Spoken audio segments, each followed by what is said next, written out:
Hi guys and welcome back to the channel Deepak Yadav Education. Welcome to the Daily Hindu News and Editorial Analysis of 19th of February 2022। तो guys आज है तारीख 19 फरवरी 2022 और है Saturday. देखेंगे आज के द हिंदू कंप्लीट न्यूज़पेपर को। द हिंदू कंप्लीट न्यूज़पेपर को एनालाइज करेंगे, बट लेक्चर में आगे बढ़ने से पहले अगर आप लोग को इस लेक्चर का पीडीएफ चाहिए तो क्या करना है, सबसे पहले डाउनलोड करना है टेलीग्राम और फिर जाकर सर्च बॉक्स में टाइप करना है Deepak Yadav education. As you can see guys आप लोग को ये वाला चैनल मिल जाएगा, इस पर क्लिक करना और जाकर इस चैनल को ज्वाइन कर लेना। देखो अगर आप लोग को इस तरीके से ये चैनल नहीं मिलता है तो नीचे डिस्क्रिप्शन बॉक्स में आप सभी लोगों को टेलीग्राम का लिंक दिया गया है, वो लिंक इसी चैनल का है। जैसे आप उस पर क्लिक करोगे ऑटोमेटिकली ये चैनल ओपन हो जाएगा, इसको जाकर ज्वाइन कर लेना। ज्वाइन करने से फ़ायदा क्या होगा, यहाँ पर आप लोग को डेली बेसिस पर लेक्चर का पीडीएफ मिल जाता है, डेली करंट अफेयर के वीडियो का पीडीएफ मिल जाता है और डेली बहुत सारे डिजिटल नोट्स मिल जाते हैं। ये सारी चीज़ें मिलती हैं बिल्कुल फ्री में, तो जाकर इसको ज़रूर ज्वाइन करना। नाउ बढ़ते हैं आगे। आगे बढ़ने से पहले हमेशा की तरह हम लोग अपने लेक्चर को एक मैप के क्वेश्चन के साथ स्टार्ट करेंगे। तो आज आप सभी लोगों को मैप में जाकर देखना है कवरत्ती को कहाँ पर है ये एग्जैक्टली लोकेटेड, अच्छे से मैप में देखना। देन उसके बाद आकर नीचे कमेंट सेक्शन में टाइप करना, जिससे कि आप लोग इसको लंबे समय तक याद रख पाओगे। साथ ही साथ एक क्वेश्चन सॉल्व करेंगे जो कि यूपीएससी प्रीवियस ईयर 2003 के प्रीलिम्स में पूछा गया था। डेली बेसिस पर हम लोग यहाँ पर एक प्रीवियस ईयर क्वेश्चन को भी सॉल्व करते हैं। क्वेश्चन बोलता है जो वाटरफॉल विक्टोरिया है वो कौन से रिवर के साथ एसोसिएटेड है। Option A Amazon, option B Missouri, option C Saint Lawrence या फिर ऑप्शन डी जैम्बेजी। तो इसका सही आंसर आप सभी लोगों को नीचे कमेंट सेक्शन में देना है। एटलीस्ट सभी लोगों को इसमें पार्टिसिपेट करना है, जैसा मैं आप लोगों से डेली बेसिस पर बोलता हूं। बाय द वे इसका जो करेक्ट आंसर मैंने आप लोगों को नीचे प्रोवाइड करवा दिया है, प्लस टेलीग्राम पर प्रोवाइड करवा दिया है, वहां से भी जाकर इसको चेकआउट कर सकते हो। देखो इसका आंसर नहीं मिलता है तो कोई परेशान होने की जरूरत नहीं है, वीडियो के लास्ट में भी मैं आप लोगों को इसका करेक्ट आंसर प्रोवाइड करवा दूंगा। तो चलो शुरुआत करते हैं। यहाँ पर काफ़ी सारे इंपॉर्टेंट आर्टिकल्स हैं आज के डिस्कशन में, आर्टिकल्स के साथ इंपॉर्टेंट एडिटोरियल्स भी हैं। सबसे पहला आर्टिकल आता है यहाँ पर ये वाला, कल पूरे देश भर में इस आर्टिकल को लेकर काफ़ी चर्चा हुई है। आपको पता होगा 2008 के अंदर अहमदाबाद सीरियल ब्लास्ट हुआ था, या फिर इसको हम लोग गुजरात बॉम्ब ब्लास्ट के नाम से भी जानते हैं। तो 2008 के अंदर जो ये इंसिडेंट हुआ है, इसके बाद लोगों के ऊपर जिन्होंने ये बॉम्ब ब्लास्ट क्रिएट किया है उनके ऊपर कार्रवाई चल रही थी। अभी फिलहाल कल के दिन मतलब फ्राइडे में स्पेशल कोर्ट ने यहाँ पर एक डिसीजन पास किया है और यहाँ पर बोला कि जो 38 लोग हैं जो कि इस ब्लास्ट के पीछे जिनका हाथ है उनको डेथ पेनल्टी दी गई है, मतलब कि उनको फांसी की सज़ा दी गई है। साथ ही साथ 11 लोगों को लाइफ इम्प्रिजमेंट मतलब उम्र कैद की सज़ा दी गई है। इसी वजह से ये आर्टिकल वापस से चर्चा में आया है। अगर आप लोगों को नहीं पता इस 2008 के ब्लास्ट केस के बारे में तो मैं आप लोगों को सारी बातें बता दूंगा, डोंट वरी।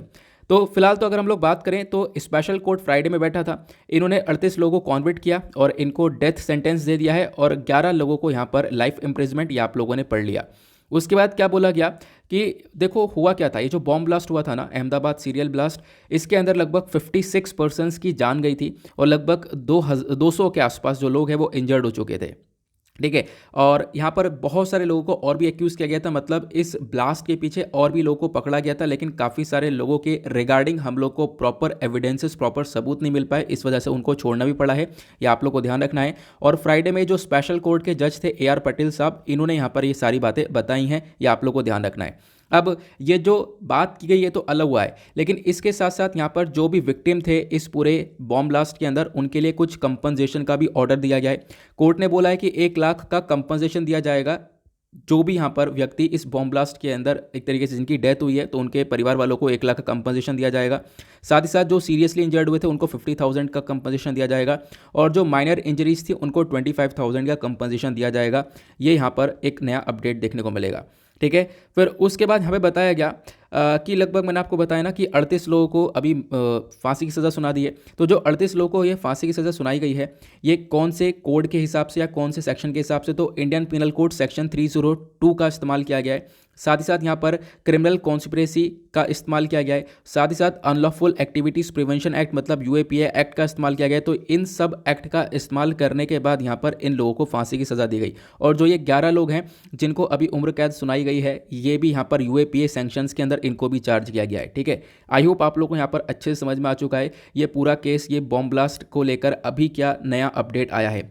बट अगर हम लोग चलें हिस्ट्री में, इतिहास देखें कि एग्जैक्टली क्या हुआ था इस बॉम्ब ब्लास्ट वाले दिन या फिर कैसे ये ब्लास्टिंग हुई थी, तो मैं आप लोगों को कुछ पिक्चर्स दिखाऊंगा, एक एक करके सारी चीज़ें हम लोग क्लियर करेंगे।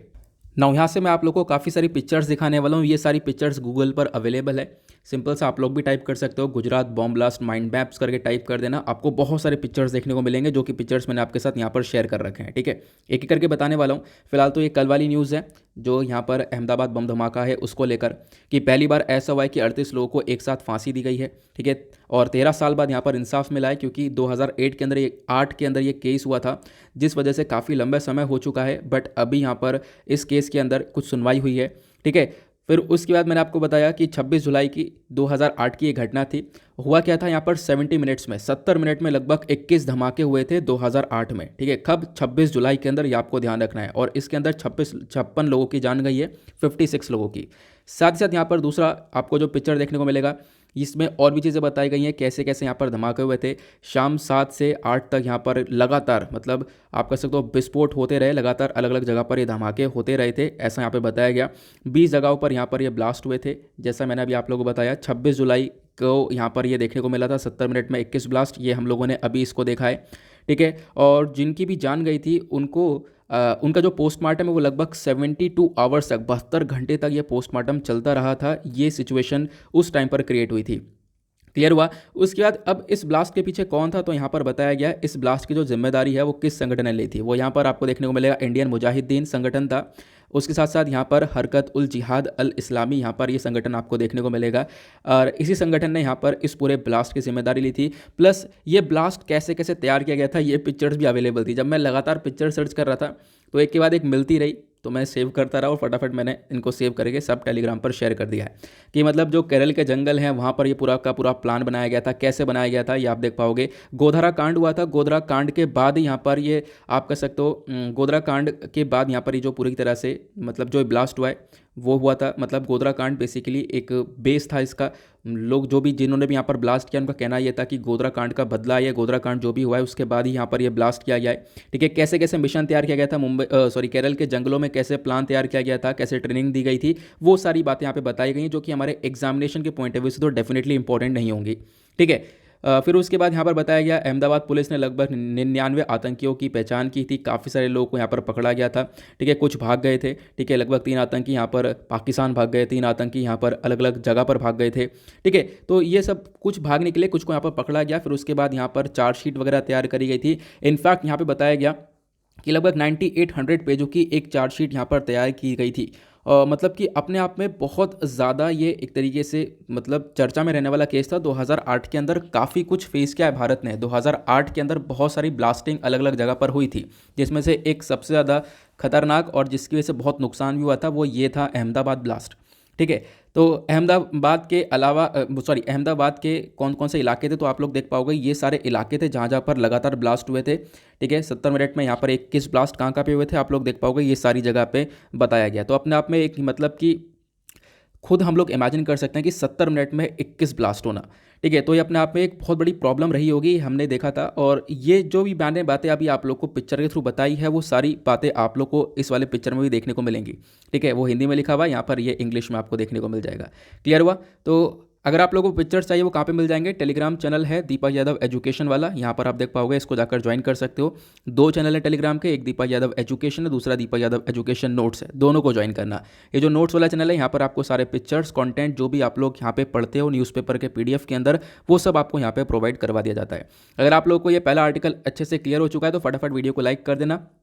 लाइक करने से यहाँ पर काफ़ी सपोर्ट मिलता है। हमने टारगेट रखा है 5K से लेकर 6K लाइक्स का, तो फटाफट आज भी आप लोगों को यहाँ पर इस टारगेट को अचीव करवाना है। नाउ आते हैं अगले आर्टिकल की तरफ। नेक्स्ट आर्टिकल के अंदर एक अपडेट आ चुका है। इंडिया UAE ने मिलकर यहाँ पर एक मेजर ट्रेड पैक्ट को साइन कर लिया है। मतलब कि एक डील जिसके बारे में हम लोग चर्चा कर रहे थे, that is comprehensive economic partnership agreement, ये यहाँ पर साइन कर लिया गया। कल हमने इस आर्टिकल को डिस्कस किया था कि कल के दिन मतलब फ्राइडे में हमने कल सुबह डिस्कस किया था कि कल साइन होने वाला है आर्टिकल, कल यहाँ पर ये ट्रेड पैक्ट साइन होने वाला है। तो ये अब हो चुका है। अब आज सैटरडे हो गया और सैटरडे ने बताया कि बिल्कुल यहाँ पर ये साइन हुआ और काफ़ी कुछ डिस्कशन हुआ कि बिल्कुल हम लोग अब क्या करने वाले हैं, इंडिया और UAE के बीच में जो व्यापार है वो और ज़्यादा बड़ा होने वाला है। ठीक है, और ये अभी तक का पिछले 7 सालों में अगर हम बात करें अभी तक का सबसे बड़ा ट्रेड एग्रीमेंट देखने को मिलेगा। हमारे प्राइम मिनिस्टर मोदी जी ने यहाँ पर वेलकम किया है UAE का, क्योंकि UAE अभी इन्वेस्टमेंट भी करने वाला है जम्मू एंड कश्मीर के अंदर। ये आप लोगों को ध्यान रखना है। इनफैक्ट जो गल्फ़ कंट्रीज़ हैं, ये गल्फ़ कंट्री यूएई है, ये जम्मू एंड कश्मीर के अंदर इन्वेस्टमेंट करेगा और काफ़ी कुछ चीज़ों में यहाँ पर पैसा लगाने वाला है, ये हम देख पाएंगे। इससे हमारा जो व्यापार है वो और ज़्यादा बढ़ता हुआ नजर आएगा। दोनों कंट्रीज़ एक दूसरे के लिए बहुत ज़्यादा इंपॉर्टेंट बन जाएंगी।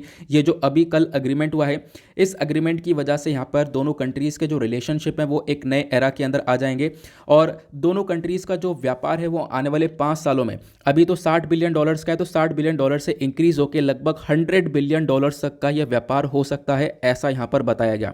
ठीक है, तो दोनों कंट्रीज़ के रिलेशन बहुत ज़्यादा इंपॉर्टेंट महत्व रखते हैं, ये आप लोग को ध्यान रखना है।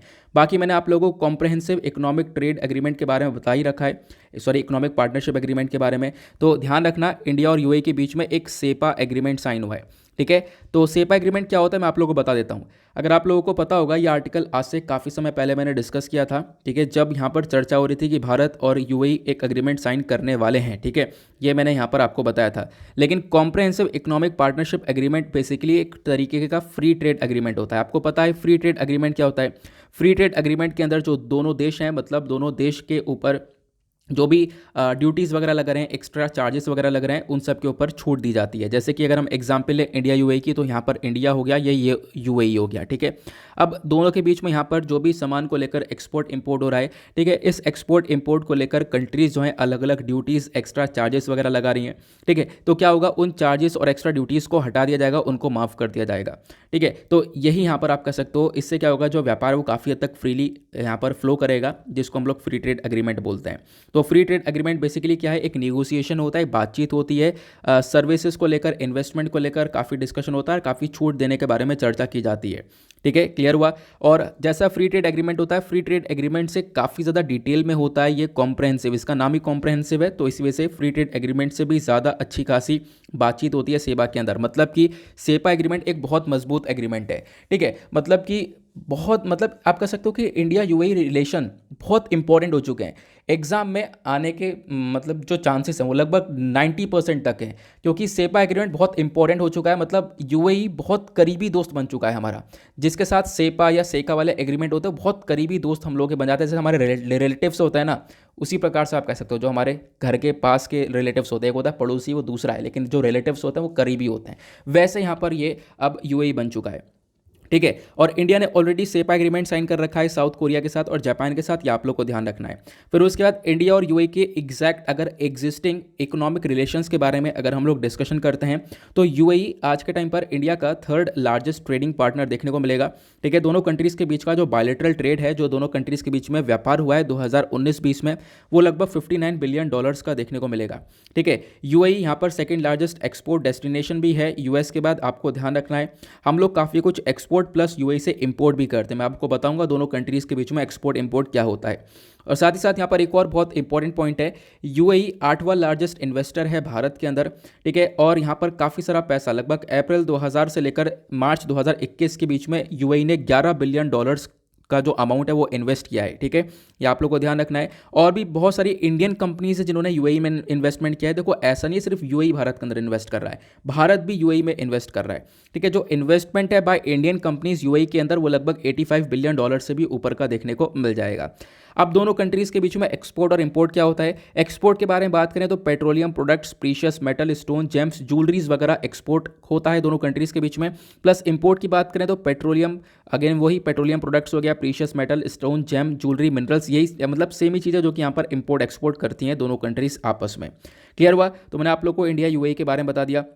अब इंडिया यूएई का जो ये सेपा एग्रीमेंट है, इसके फ़ायदे क्या होंगे, और इसका फ़ायदा आप लोगों ने अभी यहाँ पर इस आर्टिकल में ही पढ़ा है। फ़ायदा ये होगा कि अभी जो हमारा दोनों कंट्रीज़ का जो व्यापार है $60 बिलियन का, उसको हम लोग बढ़ाकर $100 बिलियन तक का ले जाएंगे, क्योंकि अब जो है ट्रेड और ज़्यादा मजबूत हो चुका है दोनों नेशंस के बीच में। आई होप आप लोग को आर्टिकल काफ़ी अच्छे से ये भी क्लियर हो चुका है। आगे चलते आगे आप लोगों से मैं कुछ डिस्कशन भी करूँगा, कुछ इंपॉर्टेंट बात भी करेंगे आगे। फिलहाल अभी हम लोग अपने आर्टिकल्स के ऊपर चलते हैं। नाउ नेक्स्ट पेज पर आएंगे, एक बहुत ज़्यादा इंपॉर्टेंट आर्टिकल है।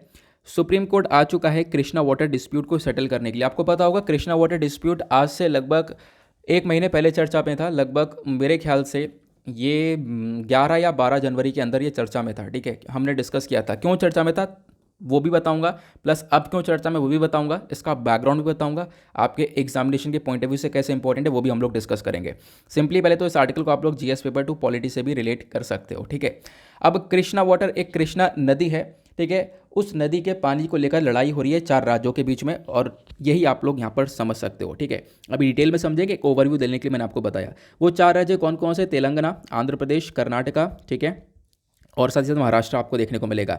तो सुप्रीम कोर्ट ने फ्राइडे में यहाँ पर एनी स्टेट से बोला कि बेटर ये रहेगा कि आपके बीच में जो भी लड़ाई हो रही है उस लड़ाई को आराम से सॉल्व किया जा सके। और इसी चीज़ को देखते हुए जो सुप्रीम कोर्ट के चीफ जस्टिस ऑफ इंडिया हैं एनवी रमन साहब ने बोला, why don't you settle through mediation, कि आप लोग एक मीडिएशन के थ्रू बैठकर बातचीत करने के बाद आपस में एक कॉपरेशन के थ्रू क्यों नहीं इसको सॉल्व करते, क्यों यहाँ पर झगड़ा जा रहा है, ठीक है। तो इसको एक मीडिएशन के थ्रू भी सॉल्व किया जा सकता है, ये यहाँ पर सुप्रीम कोर्ट ने अपना स्टेटमेंट दिया। अब ये जो पूरा डिस्प्यूट है ये देखो 10 जनवरी में चर्चा में था, मतलब ये मुझे पता नहीं, मैंने 11-12 बोला है, लेकिन फिर भी ये 10 जनवरी में चर्चा में था। क्यों चर्चा में था? क्योंकि यहाँ पर जो ये कृष्णा वाटर डिस्प्यूट है, जो ये कृष्णा वाटर को लेकर विवाद है ना, इस केस को देख रहे थे 2 जज, एक थे डीवाई चंद्रचूड़ और दूसरे थे एएस बोपन्ना।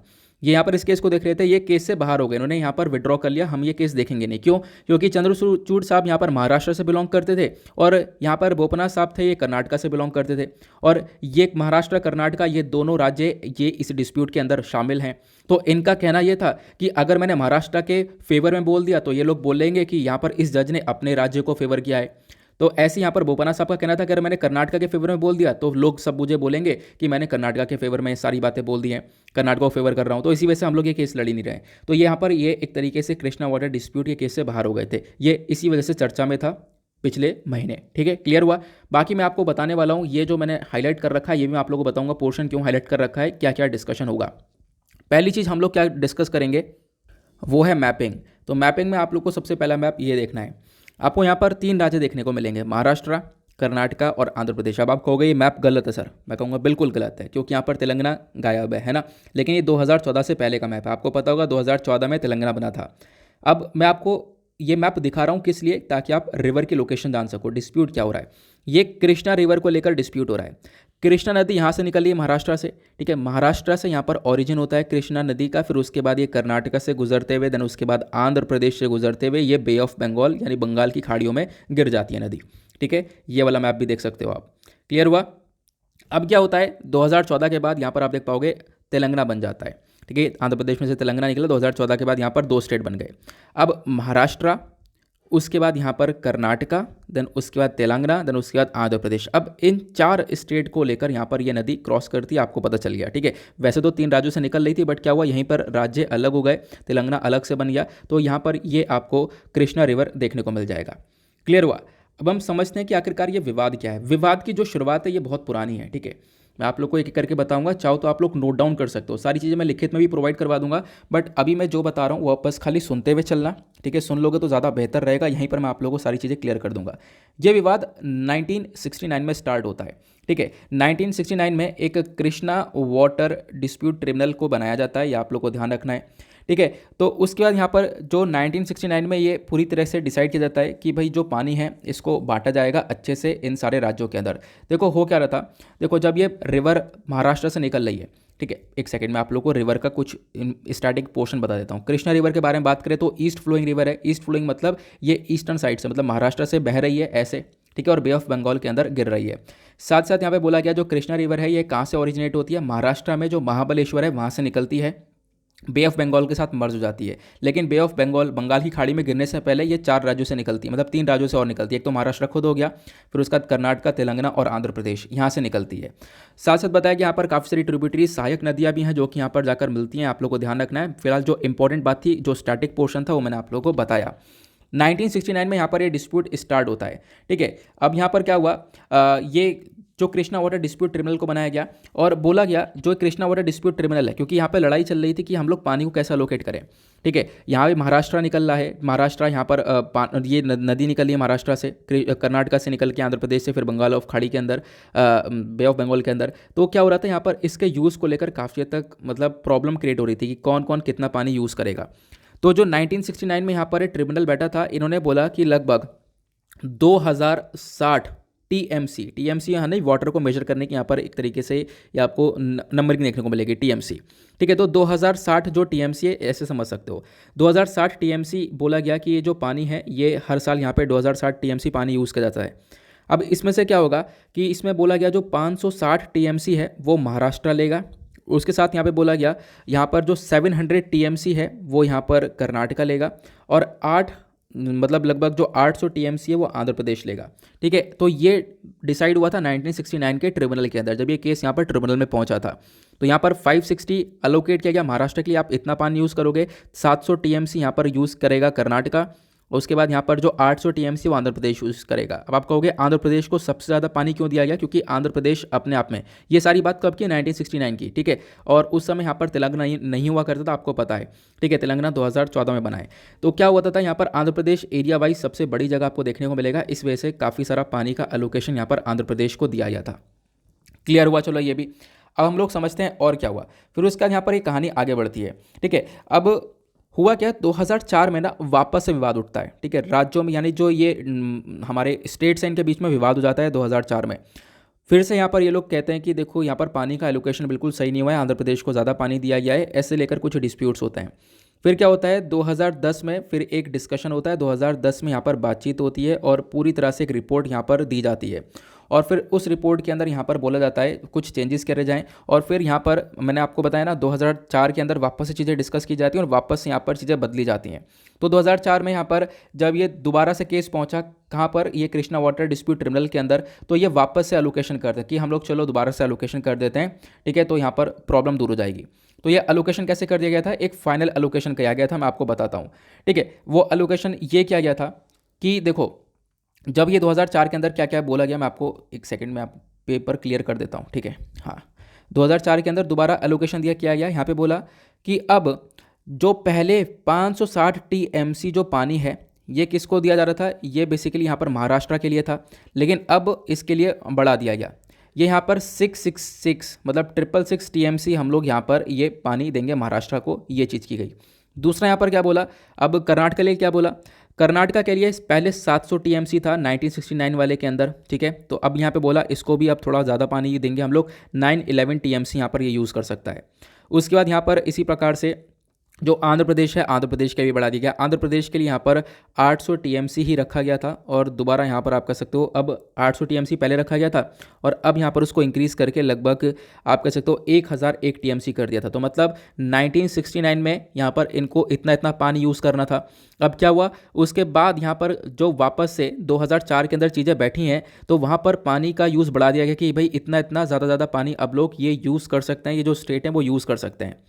ठीक है, अब ये बात हो गई थी 2004 के अंदर, लेकिन अब विवाद अब क्यों उठा, विवाद अब इसलिए उठा क्योंकि 2014 के अंदर तेलंगाना बन गया। अब तेलंगाना एक स्टेट बनकर आया, तो तेलंगाना जब स्टेट बनकर आया तो आंध्र प्रदेश का कहना यह था कि तेलंगाना स्टेट है तो वापस से डिस्ट्रीब्यूशन होना चाहिए, कि अब दोबारा से डिस्ट्रीब्यूशन होना चाहिए। ठीक है, हालांकि मैं आप लोगों को बता दूं जो 2004 के अंदर डिस्कशन हुआ था इसमें बताया 2050 तक जो भी हुआ है वो सब ऐसे ही रहेगा। मतलब जो मैंने आपको बताया ना, अब यहाँ पे ज़्यादा पानी दे दिया गया है सारी स्टेट्स को, तो ये 2050 तक यही फॉलो करेंगे। लेकिन 2014 में तेलंगाना बना तो इसकी वजह से यहाँ पर बोला गया कि तेलंगाना को भी अब पानी चाहिए और इसकी वजह से वापस से डिस्ट्रीब्यूशन होना चाहिए।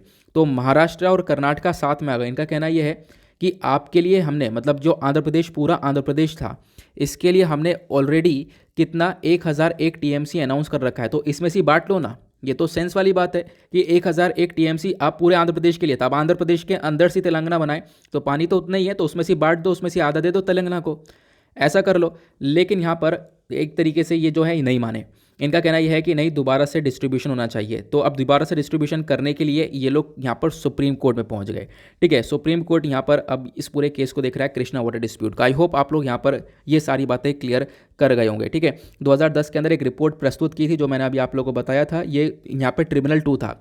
जो ट्रिब्यूनल 1 बना था ना, मतलब जो पहला केस देख रहा था वो 1969 में देख रहा था, और ट्रिब्यूनल 2 यहाँ पर जो बना था वो 2004 के अंदर बना। 2010 में यहाँ पर उसने अपनी रिपोर्ट प्रस्तुत करी और बताया कि यहाँ पर पानी का एलोकेशन ऐसे ऐसे होगा। बट क्या हुआ, अभी फिर से विवाद उठ रहा है। तेलंगाना बीच में बन गया था, अब यहाँ पर पानी के एलोकेशन को लेकर ये मान नहीं रहे हैं।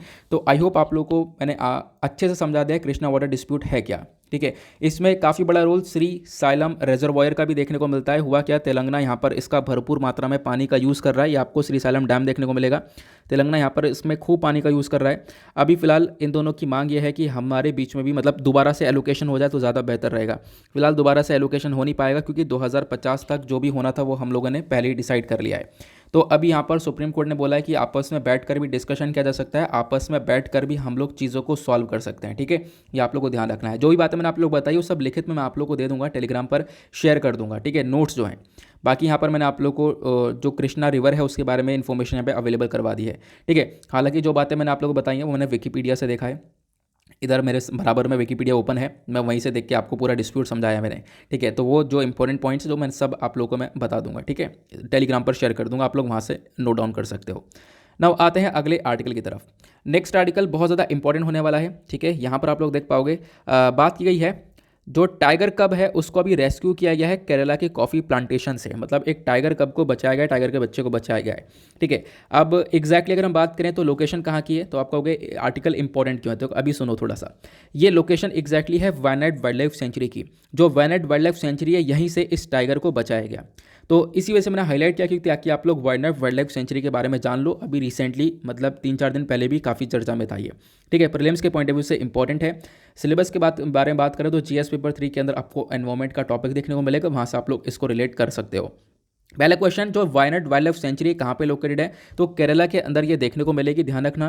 ठीक है, और बेसिकली जो पूरा का पूरा वाइल्ड लाइफ सेंचुरी है ये एक इंटीग्रल पार्ट है नीलगिरी बायोस्फीयर रिजर्व का। ठीक है, नीलगिरी बायोस्फीयर रिजर्व का पार्ट है। इसको बनाया गया था 1973 के अंदर।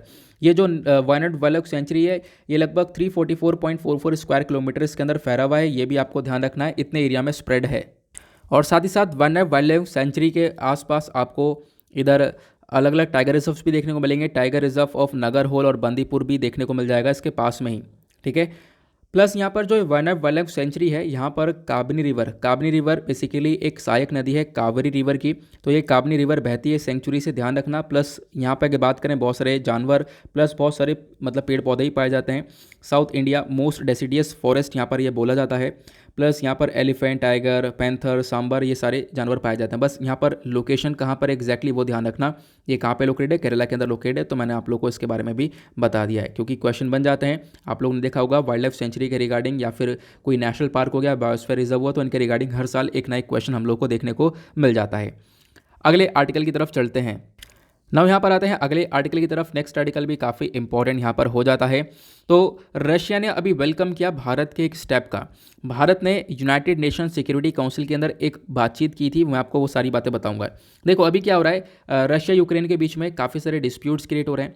अब उस डिस्प्यूट के दौरान क्या देखने को मिलता है, अलग अलग कंट्रीज़ क्रिटिसाइज़ करती हैं, अलग अलग कंट्रीज़ यहाँ पर रशिया यूक्रेन के बारे में चर्चा करती हैं। ठीक है, इनके बीच इनको लेकर काफ़ी कुछ यहाँ पर स्टेटमेंट दे दिया है। लेकिन रशिया ने भारत के स्टेटमेंट को वेलकम किया। भारत ने एक तरीके से चीज़ों को मेंटेन करके रखा है। भारत का जो स्टेटमेंट है ना वो बेसिकली यहाँ पर एक तरीके से आप कह सकते हो एक न्यूट्रल अप्रोच का है। हमने ना इसको सपोर्ट किया ना उसको सपोर्ट किया। तो बेसिकली इसी चीज़ को यहाँ पर रशिया वेलकम करता है। तो रशिया की एम्बेसी ने यहाँ पर इसको वेलकम किया कि बिल्कुल भारत का स्टेटमेंट बिल्कुल सही है। भारत ने यूनाइटेड नेशन सिक्योरिटी काउंसिल के अंदर बोला है कि मिन्स्क एग्रीमेंट का इम्प्लीमेंटेशन होना चाहिए। मतलब रशिया यूक्रेन के बीच में जो भी विवाद है इसको हम लोग सॉल्व कर सकते हैं मिन्स्क एग्रीमेंट से। ये एग्रीमेंट क्या है मैं आप लोगों को थोड़ा सा आइडिया दे दूंगा अभी। ठीक है, तो यहाँ पर एग्जैक्टली हुआ का यूएनएससी के अंदर आज के टाइम पर भारत के जो टीएस त्रिमूर्ति साहब हैं वो भारत को रिप्रेजेंट कर रहे हैं यूनाइटेड नेशन सिक्योरिटी काउंसिल के अंदर। इन्होंने बोला कि यूक्रेन के अंदर जो भी एक तरीके से मतलब आपको पता है कि बार बार बात की जाती है रशिया यूक्रेन के ऊपर कब्जा कर सकता है।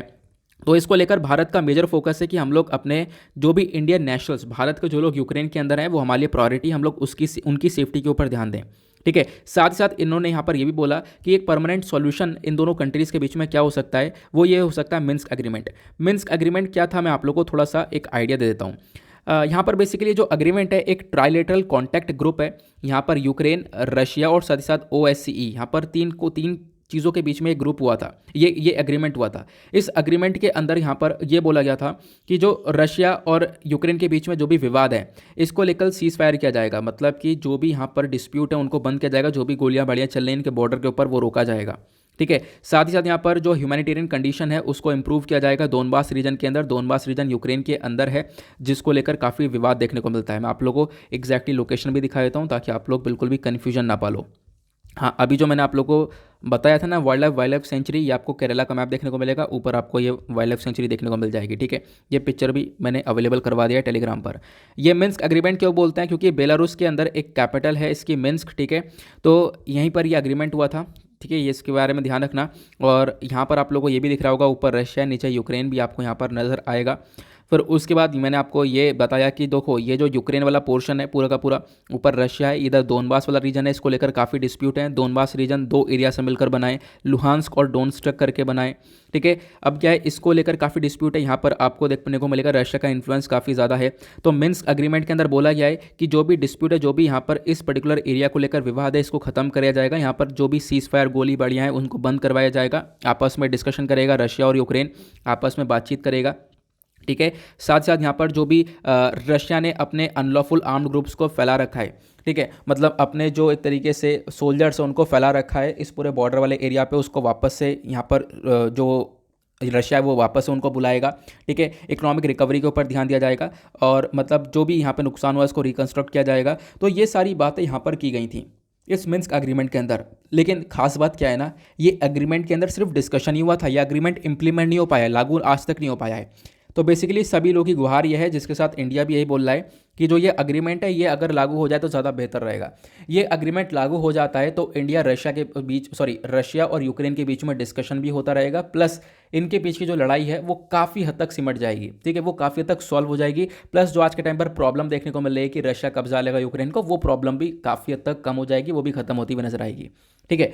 तो ये बेसिकली यहाँ पर भारत के थ्रू स्टेटमेंट दिया गया जिसको रशिया ने वेलकम किया है। आई होप आप लोग यहाँ पर इस आर्टिकल को भी अच्छे से कनेक्ट कर गए। नेक्स्ट आर्टिकल पर आएंगे, बाकी सारे आप देख पाओगे आर्टिकल्स हमारे काम के नहीं है। ये कुछ आर्टिकल्स हैं जिनको हम लोग ऑलरेडी डिस्कस कर चुके हैं, इंडिया यूएई के बारे में डिस्कशन किया गया है, ठीक है। काफ़ी सारे इलेक्शन से रिलेटेड आर्टिकल हैं। देन उसके बाद यहाँ पर अगेन इलेक्शन के बारे में चर्चा की गई है, वोटिंग के बारे में चर्चा की गई है। अगेन हमारे लिए कुछ भी यहाँ पर इंपॉर्टेंट नहीं है हमारे एग्जामिनेशन के पॉइंट ऑफ व्यू से। उसके बाद आते हैं डायरेक्टली एक और इंपॉर्टेंट आर्टिकल की तरफ, ठीक है। चलो पहले एक एक करके कवर करते हैं। यहाँ पे एक आर्टिकल आपको ये देखने को मिलेगा, इस आर्टिकल को आप लोग सिंपली रिलेट कर सकते हो जीएस पेपर 3 एनवायरमेंट से। नया गेको का स्पीशी मिला है, ठीक है, कहाँ से, नॉर्थ ईस्ट एरिया से, आपको ध्यान रखना है। अब जो ये गेको का स्पीशी है इसको आर्मी टैग दिया गया। गेको क्या है, तो यहाँ पर बोला गया मतलब आपको जो छिपकली होती है ना उसी का यहाँ पर एक प्रकार देखने को मिलता है गेको, ठीक है। और क्या है ना, ये जो लिजर्ड है इसका जो नाम है वे क्या है, यहाँ पे ध्यान रखना इसका साइंटिफिक नेम, क्योंकि साइंटिफिक नेम पूछ लिया जाता है जो भी यहाँ पर जानवर न्यूज़ में होता है उनका। तो ये जो गेको है, ठीक है, उसको हम लोग, इसका जो साइंटिफिक नेम है इसको हम लोग जानते हैं क्रिटोडैक्टिलस एक्सेरिसिटस करके, ठीक है, ये इसका साइंटिफिक नेम है। इंग्लिश नेम की बात करें तो यहाँ पर इसको आर्मी बेंट टोड गैको बोला जाता है। ये जो लास्ट में एक्सरकिटस लगाए ना इसका मतलब होता है आर्मी, तो इसी के ऊपर इसका साइंटिफिक नेम रखा गया है, ठीक है। साथ साथ बताया गया जो नेम है ये इसको दिया गया है, ठीक है, आर्मी से रिलेट करते करते। और ये जो पूरा का पूरा गैको है ये कहाँ पे पाया गया है, एक मिलिट्री स्टेशन है वहाँ से इसको रिकवर किया गया। इसी वजह से यहाँ पर इसका नाम भी यहाँ पर आप कह सकते हो कि इसको एक आर्मी टैग मिला है। तो इंडियन आर्मी बेंट टोड गैको है, ध्यान रखना इसको कहाँ से रिकवर किया गया है, तो मेघालय के फॉरेस्ट से, मेघालय के जंगल से ये मिला है, ठीक है। ये भी आप लोगों को ध्यान रखना, मेघालय में ये स्पीशी मिला है और मेघालय आपको नॉर्थ ईस्टर्न रीजन के अंदर देखने को मिलेगा, ये भी आपको ध्यान रखना है। उसके बाद अगर हम बात करें भारत के अंदर आज के टाइम पर लगभग टोटल 40 प्रजातियाँ हो चुकी हैं इस बैंड टोड गैको की, यानी इस छिपकली की। तो यहाँ पे क्या 40 प्रजाति हो चुकी हैं, जिसमें से 16 तो सिर्फ और सिर्फ नॉर्थ ईस्ट स्टेट से बिलोंग करती हैं। अच्छा, नॉर्थ ईस्टर्न वाले रीजन के अंदर टोटल कितने राज्य हैं आप लोग नीचे कमेंट सेक्शन में उसके बारे में बताना, ठीक है।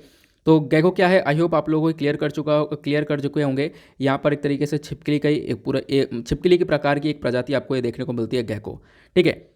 आगे बढ़ते हैं नेक्स्ट आर्टिकल की तरफ। अगला आर्टिकल आपको ये देखने को मिलेगा, यहाँ पे बात की गई है, अभी हमने इस वाले आर्टिकल में बात की मेघालय के बारे में, मेघालय से ये गैको की प्रजाति मिली है। उसके बाद इसके बाद वाला जो आर्टिकल है वो भी मेघालय को लेकर है। अभी हुआ क्या है ना, मेघालय की कोल माइन के ऊपर, यानी कि जो कोयले की खदान होती है जहाँ से कोयले को खोद के निकाल रहे हैं हम लोग, वहाँ पर 2 लोगों की जान गई है। अब आपको कहे ये क्यों इंपॉर्टेंट आर्टिकल है, क्यों इंपॉर्टेंट, मैं आपको बताता हूँ। पहली चीज़ तो यहाँ पर सुनना, ये जो 2 लोगों की जान गई है वो किस वजह से गई है, उसके पीछे का कारण है एस्फाइजिएशन, मतलब कि जो प्रॉपर यहाँ पर सांस नहीं आ पाई, जो घुटन होती है ना, सफोकेशन, तो उसकी वजह से यहाँ पर इनकी जान चली गई। क्यों, क्योंकि मेघालय के अंदर अगर हम बात करें इलीगल कोल माइनिंग बहुत ज़्यादा होती है, ठीक है। ये अपने आप में इशू रहा है मेघालय का, खासकर कोल माइनिंग को लेकर अपने आप में बहुत बड़ा इशू रहा है। पिछले साल भी चर्चा में था, उससे पिछले साल भी चर्चा में था, और इस साल पहली बार ये न्यूज़ में आया है, ठीक है। मतलब इस साल फरवरी के मंथ में पहली बार न्यूज़ में आया, तो यहाँ पर ध्यान रखना, मैं आप लोग को इसके बारे में बता देता हूँ, ठीक है। अब मैं कैसे बता पा रहा हूँ कि ये पिछले साल चर्चा में था, मैं ये भी बता सकता हूँ कौन सी तारीख में चर्चा में था, क्योंकि मैंने आपको पढ़ा रखा है और इसके जो नोट्स वो टेलीग्राम पर शेयर कर रखे हैं। तो जैसे ही मैं सर्च करता हूँ मेरे पास तारीख वगैरह सब कुछ आ जाती है कि कौन सी तारीख में हम लोगों ने इसको पढ़ा है। तो इसी वजह से मैं आप लोगों को सारी बातें बता पाता हूँ कि पिछले साल कब पढ़ा है, कौन सी तारीख में हम लोगों ने पढ़ा है। ठीक है। तो अभी हमने बात करनी है किसके बारे में, इस पूरे के पूरे कोल माइन के इशू के बारे में। तो देखो मेघालय के अंदर कोल माइन देखने को मिलेगा। ठीक है, कोयले की खदाएं देखने को मिलेगी और कोयले की माइनिंग की जाती है, खुदाई करके कोयले को निकाला जाता है। लेकिन एक बहुत खतरनाक कोल माइनिंग होती है कहाँ पे, मेघालय में, जिसको हम लोग बोलते हैं रैट होल माइनिंग। और रैट होल माइनिंग को बैन कर दिया गया है। इसी वजह से अपने आप में इंपॉर्टेंट, इसके ऊपर बहुत सारी जगह पर क्वेश्चन ऑलरेडी बने हुए हैं। ठीक है। अब इस आर्टिकल को आप लोग रिलेट कर सकते हो जीएस पेपर 1 से। हमारे सिलेबस के अंदर वेरियस टॉपिक्स हैं, mineral and energy resources, environmental pollution and degradation, वहाँ से रिलेट कर सकते हो। रैट होल माइनिंग आखिरकार होती क्या है, मेघालय में सबसे ज़्यादा पॉपुलर है, इसको बैन करने के बावजूद भी यहाँ पर ये की जाती है और इसमें बहुत सारे लोगों की जान जाती है और ऐसे केसेस हमेशा निकल कर आते हैं, खासकर बच्चों की जान चली जाती है। देखो नाम से पता चला रैट होल, मतलब क्या होता है, यहाँ पर चट्टान में क्या करेंगे, रैट होल कर देंगे, मतलब कि चूहे का जैसे बिल होता है ना, चूहे का बिल होता है, उसी प्रकार से एक बिल खोदा जाएगा। इसमें यहाँ पर बच्चे को, अब बड़ा तो जा नहीं सकता, तो बच्चे को यहाँ पर भेजा जाता है और अंदर से बच्चा यहाँ पर कोयला निकाल के लेकर आता है। ठीक है। तो रैट होल माइनिंग क्या होता है, छोटे छोटे टनल, छोटी छोटी गुफाएं बना देना यहाँ पर हिल के अंदर। ठीक है। तो छोटी छोटी यहाँ पर डिगिंग करी जाती है और ये बहुत छोटा सा होता है, मतलब छोटा सा ही गड्ढा होता है जहाँ से कोयले को निकाला जाता है। तो ज़्यादातर बच्चों को यहाँ पर भेजा जाता है इसमें से कोयला निकालने के लिए। ठीक है। तो एनजीटी मतलब कि नेशनल ग्रीन ट्रिब्यूनल ने 2014 में रैट होल माइनिंग को बैन कर दिया था। ठीक है, ये भी बताया गया। और फिर उसके बाद हमारा जो पास सरकारी डेटा है हमारे पास, उसके अकॉर्डिंग बात करें तो मेघालय के पास टोटल आज के टाइम पर जो कोल रिजर्व है वो लगभग 640 मिलियन टन तक के कोल रिजर्व आपको देखने को मिलेंगे, जो कि अपने आप में बहुत ज़्यादा ह्यूज नंबर है ये। साथ ही साथ यहाँ पर बताया गया कि देखो रैट होल माइनिंग अपने आप में एक बहुत बड़ी प्रॉब्लम है। यहाँ पर क्या कैसे होता है, मैंने आप लोगों को बताया कि एक गड्ढा खोदा जाता है, बीच में पिलर्स लगा दिए जाते हैं और फिर उसके बाद उस गड्ढे को खोदते हुए चले जाते हैं और ऐसा होता है कि वो यहाँ पर गड्ढा दब भी जाता है, प्लस उसी गड्ढे के अंदर सफोकेशन भी देखने को मिलती है, वहाँ पर घुटन सी होने लगती है जिसकी वजह से भी जान चली जाती है। ठीक है। रैट होल माइनिंग का बहुत बड़ा इंपैक्ट पड़ता है, आप लोग को ध्यान रखना है। बहुत ज़्यादा पोल्यूशन वगैरह भी देखने को मिल जाता है, खासकर जो भी वाटर सोर्सेस होते हैं। ठीक है। बहुत सारी जो मतलब नदियाँ वगैरह आपको देखने को मिलेंगी, वहाँ पर बहुत सारे वाटर सोर्सेस होते हैं, वो भी यहाँ पर काफ़ी एसिडिक हो जाते हैं। ठीक है। वहाँ पर भी काफ़ी हद तक ये कोल माइनिंग की वजह से काफ़ी हद तक एसिड फैल जाता है। प्लस यहाँ पर बोला गया कि जो वाटर है खासकर जैंतिया हिल्स के पास, यानी मेघालय वाले रीजन के अंदर, वो वहाँ पर आपको हाई कंसंट्रेशन ऑफ सल्फेट देखने को मिलेगा, आयरन और टॉक्सिक हैवी मेटल्स देखने को मिलेंगे इसी कोल माइनिंग की वजह से। तो कोल माइनिंग अपने आप में एक बहुत बड़ा इशू रहा है मेघालय के अंदर, ये आपको ध्यान रखना है। तो मैंने आप लोगों को इसके बारे में बता दिया। ठीक है। आई होप आप लोगों को सारी चीज़ें अच्छे से क्लियर हो चुकी हैं। यहाँ पर भी अगेन उसी के बारे में चर्चा की गई है, पूरी मैंने डिस्प्यूट बता दिया कोल माइनिंग क्या है। रैट होल माइनिंग के बारे में बहुत ज़्यादा इंपॉर्टेंट आर्टिकल्स पब्लिश होते रहते हैं, तो रैट होल माइनिंग समझाना था, वो मैंने आप लोगों को समझा दिया। बाकी कुछ और इन्फॉर्मेशन प्रोवाइड करवा रखी है, कोल वगैरह क्या होता है ये आप ज्योग्राफी में पढ़ोगे, स्टैटिक्स का पार्ट है, ये सारी चीज़ें आपको अवेलेबल मिल जाएंगी। काफ़ी बार पढ़ा चुका हूँ, इस वजह से मैं दोबारा रिपीट नहीं कर रहा हूँ। फिलहाल देखो रिपीट करता हूँ मैं, क्योंकि नए नए बच्चे होते हैं बहुत सारे, उनके लिए यहाँ पे पढ़ा देता हूँ। चलो मैं आपको बता देता हूँ। हाँ, इसी टॉपिक के ऊपर मुझे बात करनी थी आपसे, मैं अभी बताता हूँ उसके बारे में। चलो कोयले के बारे में बात करें तो कोयला यहाँ पर सबसे ज़्यादा पाया जाने वाला फॉसिल फ्यूल है। ठीक है। इसको हम लोग डोमेस्टिक फ्यूल की तरह इस्तेमाल करते हैं। ठीक है। बहुत सारी इंडस्ट्रीज़ के अंदर इस्तेमाल होता है। इलेक्ट्रिसिटी यानी बिजली का उत्पादन के लिए हम लोग कोयले का इस्तेमाल करते हैं। जो इलेक्ट्रिसिटी कोयले से बनती है इसको हम लोग थर्मल पावर बोलते हैं, ये आपको पता ही है। ठीक है। अब उसके बाद आज के टाइम पर जो लीडिंग प्रोड्यूसर है कोयले का, वो आपको China, US, Australia, Indonesia, India देखने को मिलेगा। भारत के अंदर जो रानीगंज, झारिया, धनबाद, बोकारो है, ये सबसे ज़्यादा पॉपुलर एरियाज है जहाँ पर कोयले का प्रोडक्शन सबसे ज़्यादा होता है। ठीक है। कोयले को हम लोग 4 रैंक के अंदर डिवाइड करते हैं, वो कौन कौन से, वो है यहाँ पर एंथ्रेसाइट, बिटुमिनस, सब बिटुमिनस और लिग्नाइट करके आपको ये 4 रैंक्स देखने को मिलती हैं। ठीक है। 4 प्रकार के क्लासिफिकेशन देखने को मिलते हैं कोयले के अंदर, ये आपको ध्यान रखना है। अब देखो क्या है, कल हमने न्यूज़पेपर एनालिसिस किया था, कल ज़्यादातर आर्टिकल्स कौन से थे जो कि रिपीटेड थे। अब देखो आज के न्यूज़पेपर में क्या है, जो ज़्यादातर आर्टिकल्स है वो ऐसे कुछ नया नया जानने को मिल रहा है सभी चीज़ के अंदर। लेकिन अब आपको पता होगा कल बहुत सारे आर्टिकल्स रिपीटेड थे तो मैंने सबको कवर किया है, लेकिन कुछ एक आध लोग यहाँ पर निकल के आते हैं, यहाँ पर फिर वो कमेंट करते हैं कि सर सारी चीज़ें रिपीटेड हैं, अब इसका क्या करें, हम लोग यहाँ पर हमारा टाइम बर्बाद हो चुका है। तो यार रिपीटेड चीज़ें जो है वो रिवाइज हो चुकी हैं। ठीक है। और रिवीजन एक ऐसी चीज़ है ना जो करने में बहुत ज़्यादा आलस आता है, और यहाँ पर इनफैक्ट मतलब मैं भी जब चीज़ें देखता हूँ कि यार ये आर्टिकल रिपीटेड है, ये आर्टिकल रिपीटेड है, मैं सोचता हूँ यार आज तो बहुत सारी चीज़ रिपीटेड है, आज वीडियो बनाए ना बनाए, लेकिन फिर भी मैं यार सोचता हूँ कि बना दो हम, क्योंकि यहाँ पर बहुत सारे लोग नया नया सीख रहे हैं, बहुत सारे लोग यहाँ पर मतलब आपने चाहे कितनी बार पढ़ लिया हो, 100 बार भी एक आर्टिकल पढ़ लिया हो, लेकिन उसके बाद भी चीज़ें रह जाती हैं, उसके बाद भी हम प्रिपेयर नहीं कर पाते, तो काफ़ी सारी चीज़ें रिवाइज हो जाती है, उसमें प्रॉब्लम क्या है, ठीक है। या फिर अगर आप लोगों के काफ़ी पढ़ के पक चुके हो तो उसको आगे स्किप कर दिया करो, ठीक है। स्किप करके आके थोड़ा आप दूसरा आर्टिकल पर आ सकते हो, है ना, ऐसा भी तो कर सकते हो। बाकी आप लोग बता सकते हो कि वो आर्टिकल मैं आपके साथ डिस्कस करा करूँ या ना करा करूँ, ऐसा रहेगा तो फिर वो आर्टिकल छोड़ दिया जाएगा और क्या, ठीक है। जो भी आर्टिकल रिपीटेड है तो उनको छोड़ दिया जाएगा, जैसे कि आर्टिकल पिछले साल दिसंबर में पढ़ाया था, ठीक है, तो क्या इसको छोड़ देना चाहिए? नहीं छोड़ना चाहिए, काफ़ी दिनों बाद यहाँ पर चर्चा में आया है। लेकिन यहाँ पर क्या होता है, बहुत सारे लोग आते हैं, मतलब कुछ लोग निकल के ऐसे आते हैं कि बोलते हैं कि सर चीज़ रिपीटेडली यहाँ पर बता रहे हो, रिपीटेड चीज़ों को कवर करवा रहे हो, हमारे लिए काम का नहीं है यार, काम का बहुत है। रिवीजन जो है एक बहुत इंपॉर्टेंट पार्ट है, जिसको करने में हम लोग मतलब बिल्कुल भी समझते नहीं हैं और हम लोग यहाँ पर कर भी नहीं पाते हैं। तो आपका सारी चीज़ें मैं यहाँ पर इसी पर्टिकुलर वीडियो के अंदर कवर करवा देता हूँ, ठीक है। तो इसके बारे में आप लोगों को ये कहना था कि मतलब जब मेरे पास 2-4 मैसेज आ जाते हैं ना इकट्ठे, एक आध आता है तो कोई बात नहीं, जब 2-4 इकट्ठे आ जाते हैं तो उसके बाद मैं यहाँ पर ये बोलता हूँ, ठीक है। नेक्स्ट आर्टिकल जो है इंपॉर्टेंट है, बात करता है यहाँ पर हाइड्रोजन पॉलिसी को लेकर। एक्सपर्ट्स का कहना है जो हाइड्रोजन पॉलिसी है यहाँ पर कुछ और ज़्यादा इंसेंटिव्स की आवश्यकता है, ठीक है, ऐसा यहाँ पर एक्सपर्ट्स ने बोला। तो हम लोग डिस्कस करेंगे आखिरकार क्या यहाँ पर चर्चा की जाएगी हाइड्रोजन पॉलिसी को लेकर। आपको पता होगा ग्रीन हाइड्रोजन प्रोडक्शन के ऊपर हम लोग काम कर रहे हैं। ग्रीन हाइड्रोजन पॉलिसी को हमारे सरकार ने थर्सडे में अनाउंस किया और यहाँ पर बोला कि हम लोग कुछ इंसेंटिव्स वगैरह प्रोवाइड करवाएंगे जो भी यहाँ पर ग्रीन हाइड्रोजन को प्रोड्यूस करेगा, बट यहाँ पर कुछ कम ही यहाँ पर इंसेंटिव्स दिए जाएंगे। तो यहाँ पर एक्सपर्ट्स का कहना है कि जो इंसेंटिव्स है वो बहुत कम है, इस इंसेंटिव को इंक्रीज़ करना पड़ेगा, ठीक है। तो हाइड्रोजन क्या होता है अगर हम बात करें तो जो हाइड्रोजन और अमोनिया है इसको हम लोग प्रोड्यूस करते हैं किससे?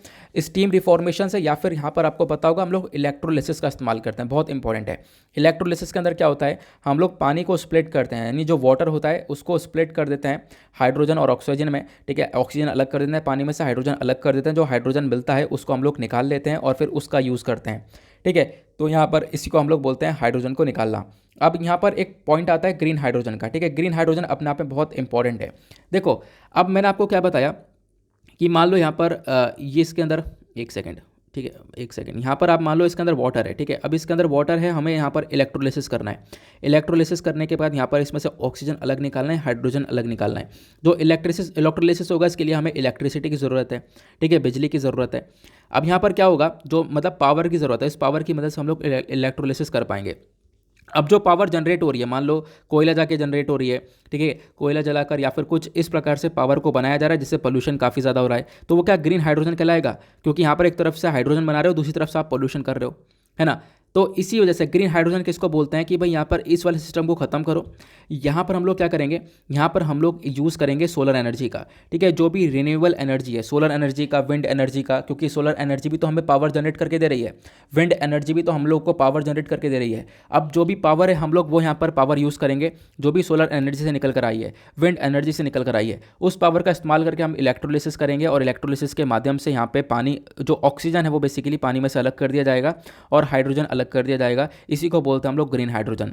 तो ग्रीन हाइड्रोजन यहाँ पर क्या है, ग्रीन हाइड्रोजन के अंदर क्या होता है, हम लोग इलेक्ट्रिसिटी प्रोड्यूस करते हैं फ्रॉम नॉन फॉसिल फ्यूल, ठीक है। मैंने आपको बताया कि हम लोग कोयले वगैरह का इस्तेमाल नहीं कर रहे हैं, हम लोग यहाँ पर सिर्फ और सिर्फ सोलर एनर्जी का इस्तेमाल कर रहे हैं, विंड एनर्जी का इस्तेमाल कर रहे हैं। इसी वजह से बोला गया कि यहाँ पे अब कहीं से कहीं तक पॉल्यूशन नहीं हो रहा है, ठीक है। तो ग्रीन हाइड्रोजन क्या है आपको पता चल चुका है। प्लस यहाँ पे बताया गया हमारी सरकार ने टारगेट रख रखा है कि हम लोग 5 बिलियन टन तक का जो ये ग्रीन हाइड्रोजन है वो प्रोड्यूस करने वाले हैं 2030 तक। क्योंकि जो हाइड्रोजन है वो यहाँ पर वाटर निकालेगा एज अ रेसिड्यू जब बर्न होता है, तो मतलब कि अगर यहाँ पे हाइड्रोजन को जलाएंगे, ठीक है, हाइड्रोजन का हम लोग काफ़ी जगह पर इस्तेमाल कर सकते हैं, जब हाइड्रोजन को जलाएंगे तो इससे यहाँ पर सिर्फ हम लोग को वाटर मिलेगा, कोई पोल्यूशन होगा नहीं। तो बेसिकली ये अपने आप में एक इंपॉर्टेंट चीज़ है जिससे हम लोग पोल्यूशन को बहुत पूरी तरह से कम कर पाएंगे, ठीक है। लेकिन एक्सपर्ट्स का कहना यह है कि जो आपने टारगेट रख रखा है 5 बिलियन टन आप ग्रीन हाइड्रोजन प्रोड्यूस करोगे 2030 तक, इसके पीछे ये भी तो देखो कि रियलिटी यहाँ पर यह है कि सोलर एनर्जी सारा काम अकेले नहीं कर पाएगी और आपने जो इंसेंटिव्स दिए हैं वो बहुत कम दिए हैं, उस इंसेंटिव्स को थोड़ा सा इंक्रीज़ करना पड़ेगा। ये यहाँ पर मुद्दा उठाया गया एक्सपर्ट्स के थ्रू। आई होप आप लोगों को यहाँ पर क्लियर हो चुका है। अब हाइड्रोजन के बारे में और ही बातें जाननी है तो मैंने आप लोगों को ये सारी बातें प्रोवाइड करवा दी हैं। यहाँ पर आप लोग क्लिक कर सकते हो, ये मिल जाएगा। हाइड्रोजन क्या है, एक सबसे ज़्यादा पाया जाने वाला एलिमेंट है और एक तरीके से यहाँ पर हम लोग एक क्लीनर एलिमेंट बोल सकते हैं। हाइड्रोजन अलग अलग प्रकार के होते हैं। ग्रीन हाइड्रोजन होता है। ग्रीन हाइड्रोजन कैसे बनता है, इलेक्ट्रोलिसिस करके, पानी के अंदर इलेक्ट्रोलिसिस करेंगे, जिसमें से हम लोग क्या करेंगे, इलेक्ट्रोलिसिस के अंदर जो पावर इस्तेमाल करेंगे वो सोलर एनर्जी या विंड एनर्जी से आने वाली पावर का इस्तेमाल किया जाएगा, जिससे पोल्यूशन कम रहेगा।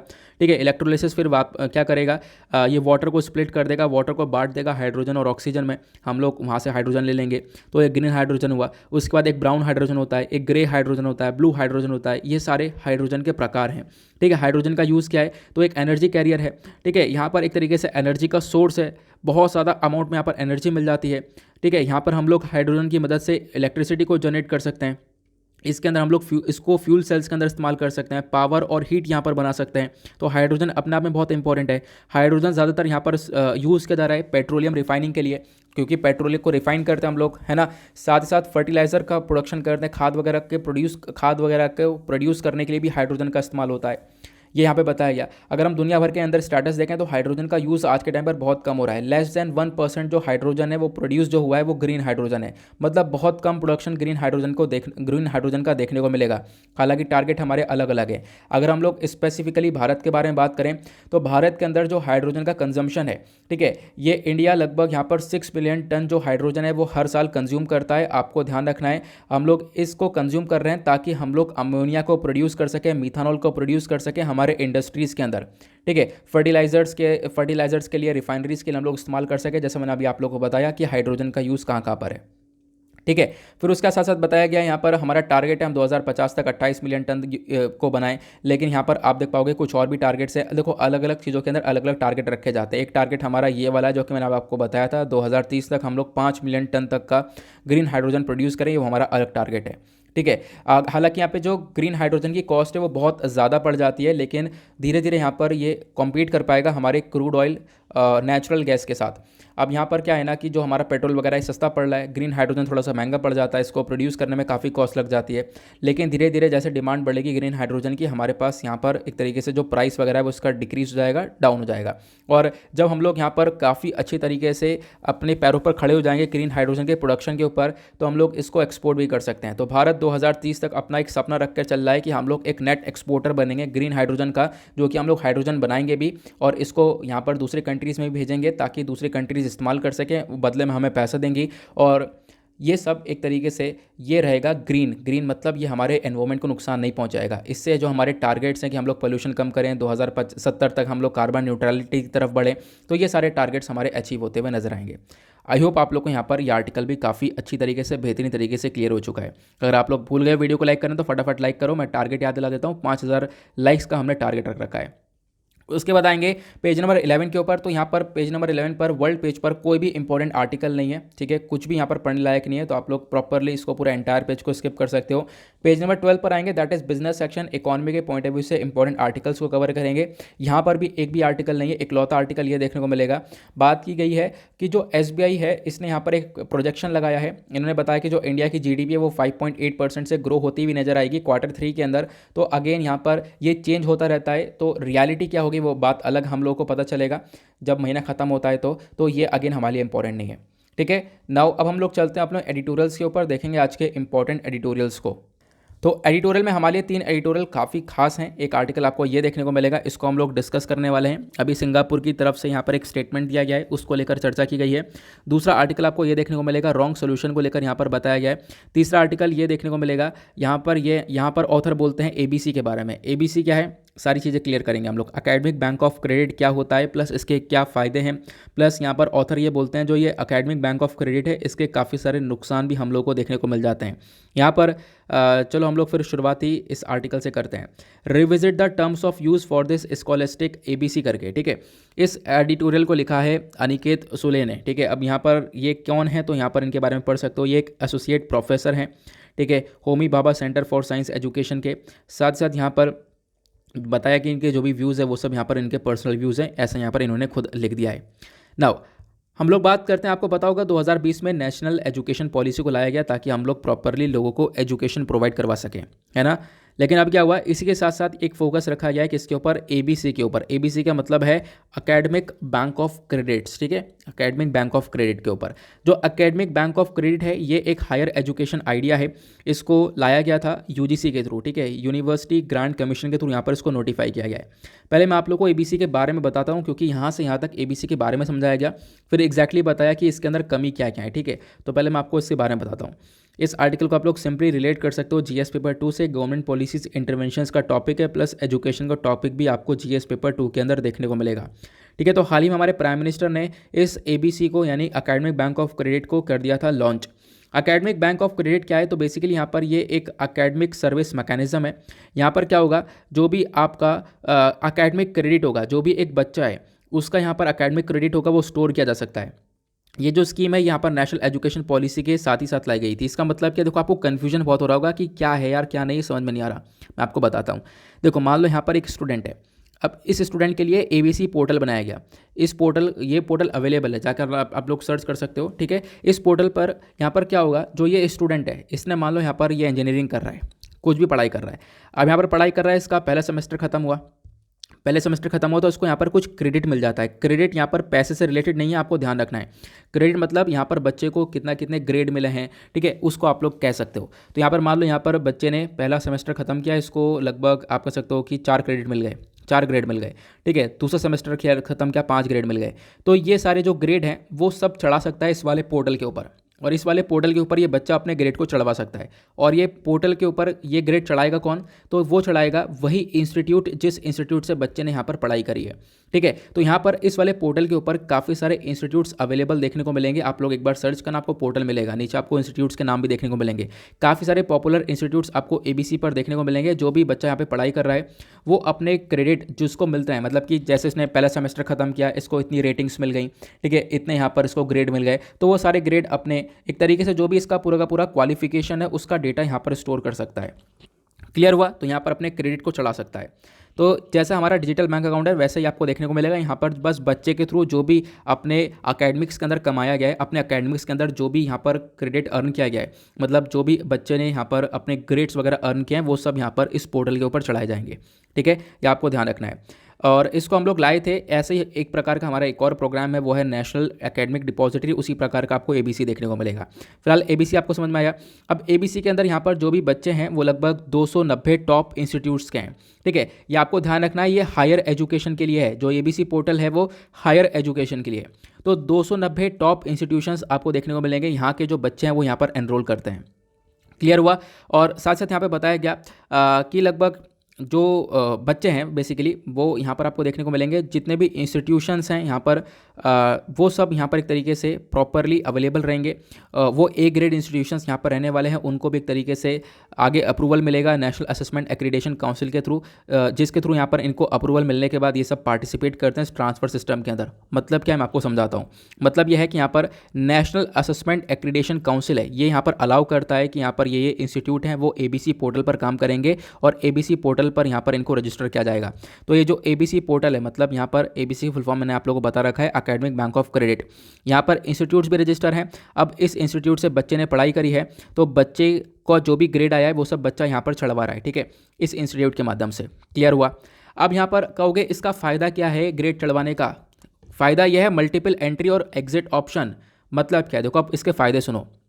इसके अंदर क्या होगा, मान लो यहाँ पर मुझे, ठीक है, मुझे यहाँ पर एक तरीके से पढ़ाई कर रहा था मैं यहाँ पर खुद इस मैं अपना एग्जाम्पल लेता हूँ, पढ़ाई कर रहा था, मेरे यहाँ पर मार्कशीट तैयार हुआ, ठीक है, मैंने पहला सेमेस्टर ख़त्म किया, मुझे यहाँ पर 4 ग्रेड मिल गए। अब मैंने ये 4 ग्रेड है जिस भी इंस्टीट्यूट से मैंने कवर किया उस इंस्टीट्यूट से मैंने अपने एबीसी पोर्टल पर अकाउंट खुलवाया और अपने नाम में मैंने 4 ग्रेड चढ़वा लिए, ठीक है। तो यहाँ पर क्या हो गया, अब मेरा नाम चढ़ गया, मेरे 4 ग्रेड चढ़ गए कि हाँ भाई मुझे यहाँ पर इतना कुछ मिल चुका है। अब क्या हुआ कि मान लो अब सेमेस्टर मैंने ख़त्म किया, अब दूसरे सेमेस्टर में मेरे साथ कुछ प्रॉब्लम्स हो गई, ठीक है, फाइनेंशियली कंडीशन मेरी बेकार हो गई। अब मैंने सोचा यार कि मुझे वेट करना पड़ेगा, मैं थोड़ा सा काम वाम कर लूँ, ठीक है, 1-1.5 साल बाद मैं यहाँ पे वापस से ज्वाइन करूँगा। तो 1-1.5 साल मुझे अब फिर छोड़ना पड़ेगा। अब अभी तक नॉर्मली क्या होता है, हम लोग कॉलेज छोड़ देंगे 1-1.5 साल तक, तो फिर कॉलेज छूट गया, उसके बाद जब दोबारा एडमिशन लोगे तो दोबारा पहले सेमेस्टर से करना होगा। लेकिन अब क्या होगा, अब ऐसा नहीं होगा। सरकार ने एबीसी पोर्टल दे दिया, यहाँ पे आपकी जो रेटिंग्स है वो चढ़ी हुई हैं, तो आपका एक सेमेस्टर पूरा है। तो अब जब आगे एडमिशन लोगे आप, तो यहाँ पर आप दूसरे सेमेस्टर से आगे कंटिन्यू कर सकते हो। पहले सेमेस्टर में आपके ग्रेड चढ़े हुए हैं, आप दूसरे सेमेस्टर से आगे कंटिन्यू कर सकते हो। ये एबीसी पोर्टल के ऊपर सारी बातें आपकी लिखी हुई पड़ी हैं। ठीक है, आई होप आप लोग को यहाँ पर क्लियर हो चुका है। तो आपके पास मल्टीपल एंट्री और एग्जिट ऑप्शन है, जब चाहे आप एंट्री कर सकते हो, जब चाहे आप लोग यहाँ से एग्जिट कर सकते हो। तो जो एजुकेशन सिस्टम है इसके अंदर काफ़ी फ्लेक्सिबिलिटी आ चुकी है, खासकर हायर एजुकेशन इंस्टीट्यूशंस के अंदर। पहले ऐसा नहीं था कि आपने छोड़ दिया तो खत्म, दोबारा शुरू से करना पड़ेगा, बट अब ऐसा नहीं है। आप लोग यहाँ पर दोबारा कर सकते हो आराम से, यहाँ पर क्या कर सकते हो, वहीं से कंटिन्यू कर सकते हो अगले साल, जब भी 1 साल बाद 2 साल बाद। ये 5 साल के लिए अवेलेबल होता है, ये आपको ध्यान रखना है। ठीक है, तो जब भी आप लोग यहाँ पर एक तरीके से अपनी सिचुएशन से निकल जाओ, उसके बाद आप इसको वापस से इम्प्लीमेंट कर सकते हो। क्लियर हुआ? तो यहाँ पर क्या है, इसका एकेडमिक पर्पस मैंने आप लोग को समझा दिया, क्या ऐसे ये कैसे काम करने वाला है मैंने आप लोग को बता दिया, और इसके अंदर फ्लेक्सिबिलिटी कितनी ज़्यादा है मैंने आपको बता दिया। क्रेडिट क्या है, बेसिकली जो बच्चे ने यहाँ पर ग्रेड्स कमाए वो यहाँ पर बोला जाता है, वो सब क्रेडिट्स के तौर पर है।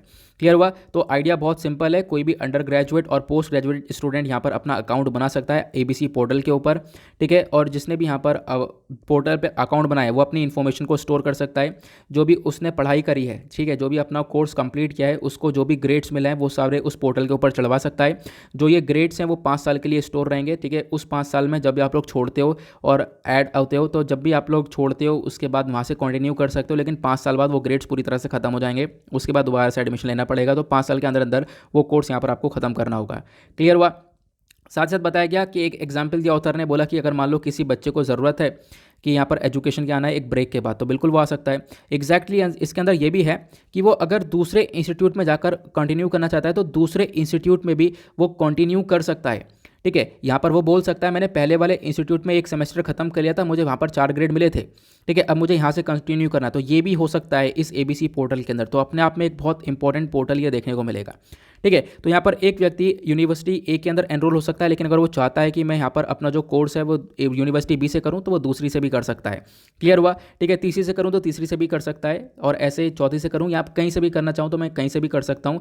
एक जगह से मैंने अपना पहली चीज़ कंप्लीट कर ली, दूसरी जगह से मैं यहाँ पर उसको आगे से ही वहीं से कंटिन्यू कर सकता हूँ। तो अपने आप में फ़ायदा यहाँ पर इस एबीसी पोर्टल का ये देखने को मिलेगा, ये बताया गया। तो मतलब एग्जैक्टली अगर हम बात करें तो इस पोर्टल के ऊपर फ्लेक्सिबिलिटी बहुत ज़्यादा देखने को मिलेगी।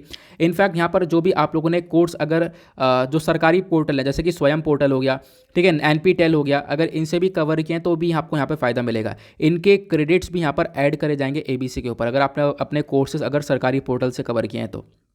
क्लियर हुआ? तो ये बताया गया। तो इससे क्या हुआ, एजुकेशन बहुत ज़्यादा फ्लेक्सिबल हो जाएगी। ठीक है, यहाँ पर आप कह सकते हो कि जो इंस्टीट्यूट्स हैं वो यहाँ पर आराम से काम कर सकते हैं, बहुत मतलब चीज़ें बदल सी जाएंगी। यहाँ भाई यहाँ से कंप्लीट किया, मेरे कोई प्रॉब्लम आई मैंने छोड़ दिया, फिर वहीं से मेरा कंटिन्यू हो जाएगा, मेरा कोई साल बर्बाद नहीं होगा, सब कुछ मेरा बराबर चलेगा। ठीक है, ये चीज़ें यहाँ पर देखने को मिल जाएंगी। तो बेस्ट इंस्टीट्यूट्स यहाँ पर एक तरीके से एबीसी पोर्टल के ऊपर देखने को मिलेंगे। नाउ अब ऑथर बोलते हैं इसमें प्रॉब्लम्स क्या हैं। देखो, नंबर ऑफ यहाँ पर हर्डल्स देखने को मिलेंगे। पहला क्या है कि आप कह सकते हो जो आईआईटी ऑफर है, मान लो उसने एक कोर्स यहाँ पर ऑफर किया है, ठीक है, अब यहाँ पर मान लो क्या है कि जो एबीसी रेगुलेशन है इसने बोल रखा है जो इंस्टीट्यूट है, जो भी इंस्टीट्यूट यहाँ पर रजिस्टर किया गया है, वो यहाँ पर 20% जो सुप्रीमेसी सीट्स है वो बच्चों के लिए लेकर आएगा एबीसी स्कीम के माध्यम से। ठीक है, अब क्या होगा, मान लो यहाँ पर 100 रेगुलर बच्चे हैं, उसमें 20% एक्स्ट्रा सीट रहेंगी। लेकिन अब मान लो एप्लीकेंट्स 500 हैं, कि मतलब 500 लोगों ने अप्लाई कर दिया, तो क्या करोगे, अगर 500 लोगों ने अप्लाई कर दिया और आपने बोला कि 20% सीट अवेलेबल करवानी है, तो अगर 500 लोगों ने अप्लाई कर दिया तो इससे प्रॉब्लम्स काफ़ी ज़्यादा हो जाएंगी। तो कैसे आप लोग 500 को, मतलब 500 लोगों ने अप्लाई किया तो आप लोग उसमें सिर्फ और सिर्फ 20 सिलेक्शन करोगे, वो कैसे करोगे, वो 20 सिलेक्शन कैसे होंगे। ठीक है, तो ये जो रेगुलेशन है वो कहीं ना कहीं यहाँ पर इस चीज़ को लेकर सही से काम नहीं कर रहा है, क्योंकि यहाँ पर क्या है ना कि जैसे मैंने अभी आप लोगों को बताया कि 20% सुप्रीमेसी सीट्स के बारे में बताया गया। अगर मान लो यहाँ पर इसका मतलब है कि जो 20 सीट्स हैं वो एक्स्ट्रा सीट्स रहेंगी अगर यहाँ पर 100 रेगुलर सीट्स हैं, मतलब 100 रेगुलर स्टूडेंट्स यहाँ पर अगर पढ़ रहे हैं तो इसके ऊपर 20 एक्स्ट्रा सीट्स रहेंगी। मान लो यहाँ पर एक्स्ट्रा सीट्स हर एक के अंदर है कि भाई कोई बच्चा आता है एक्स्ट्रा तो यहाँ पर आराम से पढ़ पाएगा। ठीक है, इस इंस्टीट्यूट के अंदर 20% एक्स्ट्रा सीट रहने वाली है, कोई बच्चा आता है तो यहाँ पर ये आराम से अपना कोर्स यहाँ से कवर कर पाएगा। तो अलग अलग इंस्टीट्यूट में वो जाता है तो वहाँ से कोर्स आराम से कवर करता रहेगा, तो इसी वजह से यहाँ पर एक्स्ट्रा सीट्स को रखा गया था।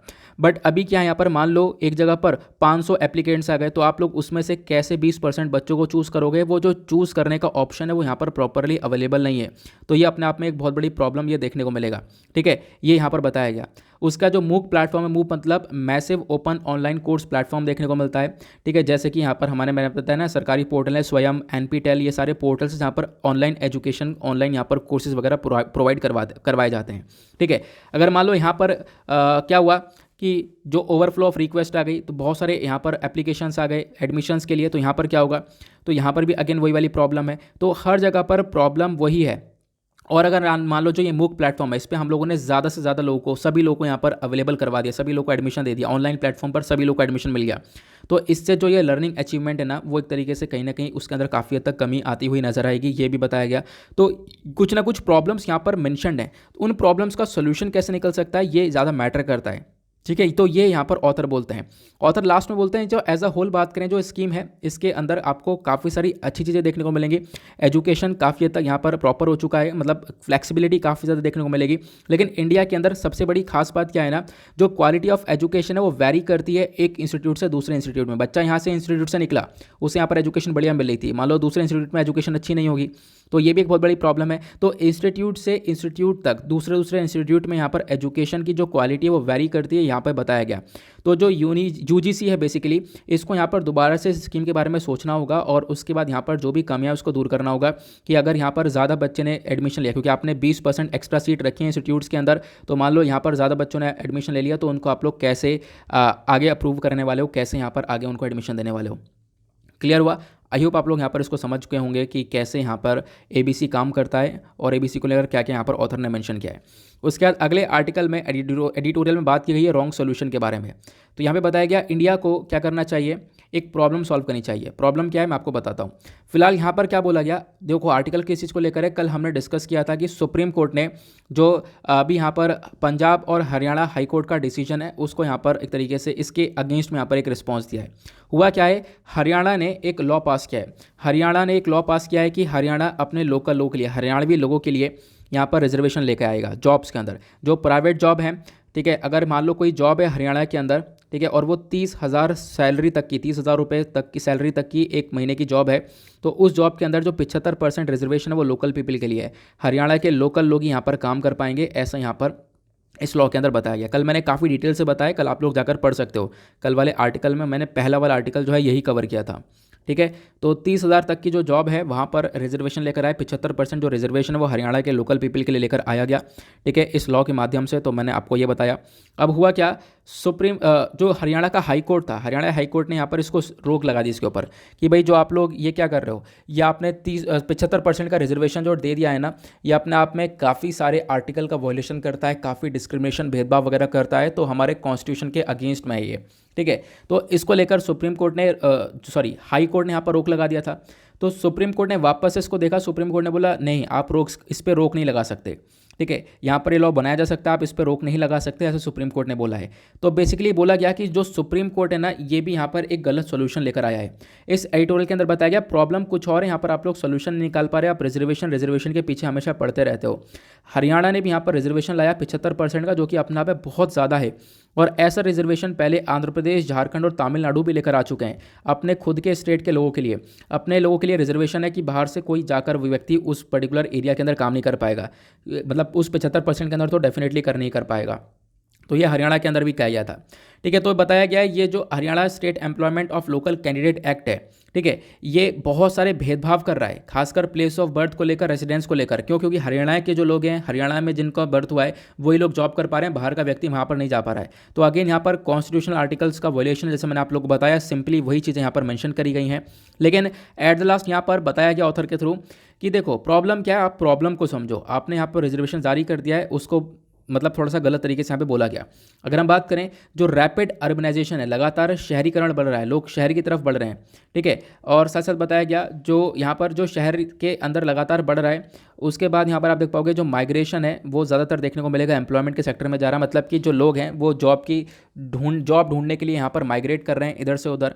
जो एक सच में रियल इशू है ना, वो यह है कि आप लोगों को जो ये अर्बन और रूरल एरियाज़ है, जो शहर वाला और गांव वाला एरियाज़ है ना, इनके बीच में जो है काफ़ी मेल मिलाप नहीं है। ठीक है, बिल्कुल भी मेल मिलाप नहीं देखने को मिलेगा। तो वो जो डिस्पैरिटीज़ हैं, ठीक है, जो वो अलग अलग डिफरेंसेस देखने को मिलेगा शहर वाले और गांव वाले एरियाज़ के बीच में, उस डिफरेंस को आपको सही करना होगा। उस वाली सिचुएशन को, जो ये अर्बन एरियाज़ हैं, जो शहर वाले एरियाज़ हैं, वहाँ पर कितनी सारी फैसिलिटीज़ अवेलेबल है, वो आप लोग रूरल एरियाज़ के अंदर भी प्रोवाइड करवा सकते हो। ठीक है, क्योंकि यहाँ पर अगर हम बात करें, कुछ राज्य ऐसे जो कि एडवांस राज्य हैं, कुछ राज्य ऐसे जो कि बैकवर्ड राज्य हैं। ठीक है, तो इन दोनों राज्यों के बीच में काफ़ी बड़ा डिफरेंस क्रिएट हो जाता है। ठीक है, तो यहाँ पर बताया गया, तो बेसिकली फोकस क्या है, जो रियल इशू है वो ये है कि कुछ राज्य आगे हैं काफ़ी, कुछ राज्य पीछे हैं। तो आप इस दिक्कत को सॉल्व करो ना, जो राज्य पीछे हैं उस पूरे राज्य के ऊपर काम करो। ठीक है, उस पूरे राज्य के लिए कुछ नई नई चीज़ें लेकर आओ, वहाँ पर पूरा डेवलपमेंट करो, वहाँ पर आप लोग जॉब्स क्रिएट करो, या फिर रिजर्वेशन लेकर काम चलेगा। तो यहाँ पर ऑथर ने ये मेंशन किया है, जो एक डिस्पैरिटी है आज के टाइम पर, एक आगे वाले एरिया, एक अच्छे से डेवलप्ड एरिया और एक बैकवर्ड एरिया के अंदर, उस डिस्पैरिटी, उस डिफरेंस को आपको दूर करना पड़ेगा। उस डिफरेंस को अगर आप लोग दूर कर लेते हो तो डेफिनेटली ये सब प्रॉब्लम से दूर हो जाएंगी, रिजर्वेशन वाली जो दिक्कत है वो आएगी नहीं। क्लियर हुआ? तो मैंने यहाँ पर आपको हरियाणा का जो रिजर्वेशन वाला पूरा कॉन्सेप्ट मैंने आपको बता दिया। चाहो तो आप लोग लिखना चाहो तो ऐसे आप लोग लिख सकते हो। ये सारी बातें लिखित में मैंने आप लोगों को प्रोवाइड करवा दी है कि हरियाणा का जो ये रिजर्वेशन वाला कॉन्सेप्ट है, ये बेसिकली हमारे संविधान के आर्टिकल 14, 15, 16, 19 इन सभी चीज़ों को वॉयलेट करता हुआ नजर आता है। क्लियर हुआ? उसके बाद जो नेक्स्ट एडिटोरियल है वो बात करता है यहाँ पर फॉरेन क्वार्टर को लेकर। यहाँ पे बताया कि भाई इंडिया को अपनी मैच्योरिटी दिखानी चाहिए in response of international criticism. इसका मतलब क्या है? अभी पता होगा, कल आर्टिकल मैंने आपके साथ डिस्कस किया था, सिंगापुर के प्राइम मिनिस्टर हैं ली हिजिंग होंग, ली सिंग लूंग करके नाम है इनका। इन्होंने यहाँ पर इंडिया का क्रिटिसिज्म कर दिया। यहाँ पर इन्होंने बोला कि भारत के अंदर जब प्राइम मिनिस्टर नेहरू जी थे तब देश कुछ अलग था, आज के टाइम पर देश पूरी तरह से करप्शन के अंदर आ चुका है। तो इन्होंने यहाँ पर क्या बोला, एग्जैक्टली करप्शन तो नहीं, मतलब एग्जैक्टली मतलब कुछ और बोला था, मैं आपको बताता हूँ क्या बोला। इन्होंने बोला कि अगर हम लोग बात करें नेहरू जी के टाइम पर, तो नेहरू जी के टाइम पर हमारे जो देश के अंदर जो एक तरीके से जो क्रिमिनलाइजेशन ऑफ पॉलिटिक्स था वो बहुत कम था। लेकिन अब क्या है, देश पूरी तरह से बदल चुका है और इंडिया के अंदर अब जो एमपीज़ हैं, खासकर half of all India MPs, मतलब कि भारत के अंदर जो लोकसभा के अंदर जो एमपीज़ है उनमें से आधे एमपी के ऊपर क्रिमिनल चार्जेस लगे पड़े हैं। ठीक है, वो क्रिमिनल चार्जेस फेस कर रहे हैं। ठीक है, तो ये यहाँ पर आप कह सकते हो क्रिटिसिज्म किया गया सिंगापुर के प्राइम मिनिस्टर के थ्रू। साथ ही साथ इन्होंने यहाँ पर इंडिया के साथ साथ इजराइल की पॉलिटिक्स को भी यहाँ पर काफ़ी हद तक आलोचना कर दी। इजराइल के अंदर भी यहाँ पर इस प्रकार से बोला गया कि क्रिमिनलाइजेशन ऑफ पॉलिटिक्स क्या होता है, कल मैंने आपको डिटेल से समझाया था पेज नंबर 1 के ऊपर ही। ठीक है, तो मतलब क्या है कि जो भी यहाँ पर हमारे पॉलिटिशियंस हैं उनके ऊपर बहुत सारे क्रिमिनल चार्जेस लगे पड़े हैं, तब भी वो पॉलिटिशियंस बने बैठे हुए हैं। ठीक है, तो ये बेसिकली यहाँ पर सिंगापुर के प्राइम मिनिस्टर ने इंडिया के खिलाफ बोल दिया। और उसके बाद यहाँ पर यही सेम बात इसराइल को लेकर बात बोल दी है। तो इंडिया ने क्या रिस्पॉन्स बोला, इंडिया ने यहाँ पर उसके रिस्पॉन्स बोला है कि भाई ये सारी चीज़ें अनएक्सेप्टेबल है, यहाँ पर इंडिया इसको एक्सेप्ट नहीं करने वाला और ये सारी चीज़ें बिल्कुल गलत हैं। ठीक है, अनफैक्चुअल इन्फॉर्मेशन है यहाँ पर सिंगापुर की। ये यहाँ पर सिंगापुर की तरफ से, सॉरी ये इंडिया की तरफ से स्टेटमेंट आया। तो मतलब भारत ने यहाँ पर उस चीज़ को बिल्कुल एक्सेप्ट नहीं किया जो कि अभी सिंगापुर ने बोला है। लेकिन यहाँ पर ऑथर क्या बोलते हैं, ऑथर बोलते हैं कि इनका जो स्पीच है, मतलब सिंगापुर के जो प्राइम मिनिस्टर ने बोला है, पहले उसको सही से सुनो। उन्होंने यहाँ पर क्या बोला, उन्होंने यहाँ पर यह बताया कि जो फाउंडिंग फादर है हमारे, एक तरीके से जो हमारे इंडिपेंडेंस मूवमेंट के हैं फाउंडिंग फादर, मतलब जो जवाहरलाल नेहरू जी थे, इनके टाइम पर इनकी मतलब उनके टाइम पर इंडिया की काफ़ी हद तक प्रेज़ करिए, काफ़ी हद तक मतलब इंडिया को एक तरीके से अच्छा बताया है। उनके टाइम पर काफ़ी ज़्यादा मतलब इंडिया अच्छा हुआ करता था ऐसा बताया। लेकिन तब उसके बाद से यहाँ पर जो वैल्यू है वो लगातार कम होती हुई नज़र आ रही है। तो बेसिकली यहाँ पर बोला कि जो इंडिया है, इंडिया ने जो इसका रिस्पांस में एक तरीके से एक हार्श रिस्पांस दिया है, वो ऐसा रिस्पांस नहीं देना चाहिए था। भारत ने यहाँ पर बोल दिया हम इन चीज़ों को एक्सेप्ट नहीं करते हैं, लेकिन यहाँ पर ये चीज़ें नहीं करनी चाहिए थी, क्योंकि अब आप लोग रियलिटी में देखोगे तो ऐसा हुआ है कि अगर हम बात करें जवाहरलाल नेहरू जी के टाइम पर यहाँ पर इतना ज़्यादा क्रिमिनलाइजेशन ऑफ पॉलिटिक्स नहीं था, लेकिन आज के टाइम पर क्रिमिनलाइजेशन ऑफ पॉलिटिक्स थोड़ा सा ज़्यादा है। ठीक है, आपको ज़्यादातर देखने को मिलेगा। तो ऑथर यहाँ पर मेंशन करते हैं कि ये चीज़ें ज़्यादा हैं, तो इंडिया को यहाँ पर इंटरनेशनल क्रिटिसिज्म को लेकर थोड़ा सही से एक रिस्पॉन्स देना चाहिए, ये यहाँ पर ऑथर का कहना है।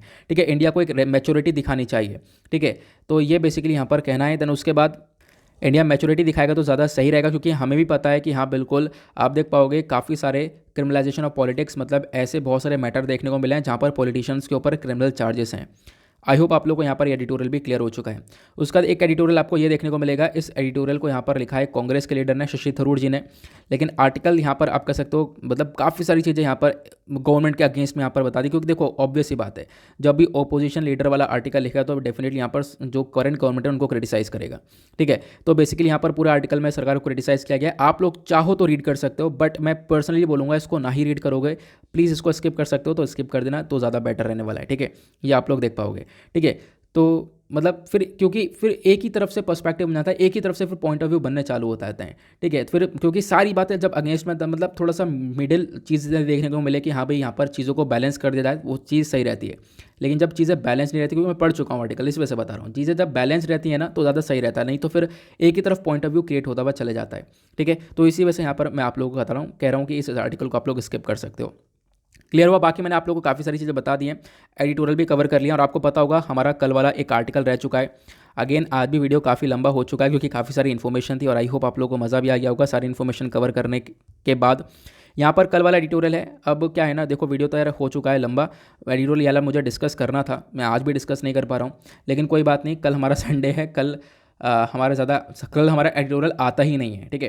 कल एडिटोरियल नहीं आएगा तो कल उसकी जगह डिस्कस कर लेंगे, या फिर क्योंकि अभी मैं डिस्कस करता हूँ तो वीडियो काफ़ी ज़्यादा लेंदी हो जाएगा। यहाँ पर बताया गया है कि भाई रोड सेफ्टी को लेकर, कि आज के टाइम पर भारत का जो रोड सेफ्टी को लेकर मामला है वो ज़्यादा सही नहीं है। हमारे जो रूल्स एंड रेगुलेशन हम लोग उनको प्रॉपरली इन्फोर्स नहीं कर पाते, सेंटर स्टेट के बीच में थोड़ा सा यहाँ पर गड़बड़ी देखने को मिल जाती है, इनके मेल मिलाप नहीं हो पाते, ठीक है। कुछ यहाँ पर फैक्चुअल डेटा बताया गया, तो कोई जल्दबाजी नहीं करेंगे, आराम से इसको डिस्कस कर लेंगे कल, तो टेंशन मत लेना, ठीक है।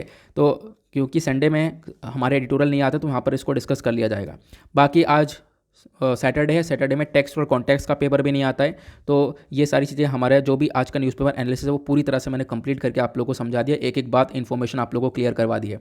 तो देखो यार, इतना आप लोग सपोर्ट कर सकते हो, बिल्कुल परेशान मत होना। जो भी आर्टिकल रह गया, जैसे एक आर्टिकल रह गया आपका, बाकी सारे आर्टिकल आपको टाइम टू टाइम कवर चल रहे हैं, तो उसको मैं कल कवर कर दूंगा 100%। आज मैं कवर करने के लिए बिल्कुल रेडी था, लेकिन अगेन 1 घंटे 10 मिनट का वीडियो हो चुका है, अभी इसको कवर करेंगे तो 1 घंटा 25 मिनट का हो जाएगा, वो देखने में थोड़ा सा यार वो लगेगा, ठीक है। इसी वजह से नाउ इसके साथ करते हैं लेक्चर को समाप्त, मिलते हैं आप लोगों से नेक्स्ट वीडियो में। आज के लिए bye bye, have a nice day, thank you and Jai Hind.